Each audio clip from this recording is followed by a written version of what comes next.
Enyi ndugu zangu wapenda wakereketwa wa lugha ya Kiswahili. Natumai mu wazima mu buheri wa afya popote pale mulipo. Langu jina ni mtaalamu chipukizi mkereketwa Nisima Alfred. Ni mwalimu wa Kiswahili. Mimi napenda Kiswahili sana sana sana. Sijui kama kuna kitu ambacho nakipenda kuliko Kiswahili, labda si hicho sikijui. Mimi kama mwalimu wa Kiswahili kweli kabisa naona mustakabali wa Kiswahili huenda utakuwa mzuri. Kiswahili kimeanza kuchanja mbuga na kweli kabisa kinajaribu kutanua wigo. Kinatanua wigo, kinajipenyeza, kinyemela nyemela. So wale wanyonge wenye unyonge wakikinyonge Kiswahili, mie nataka kuwahakikishia kwamba mnachokifanya hamkijui. Kiswahili kitabaki miaka na mikaka.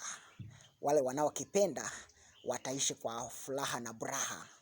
So wale watu wenye balaa na belua wanaosema kuwa Kiswahili huenda hakitatupa kitu chochote, sisi tayari tumeshaanza kuchuna matunda mazuri ya Kiswahili. So ndugu zangu, jifunze Kiswahili tafadhali.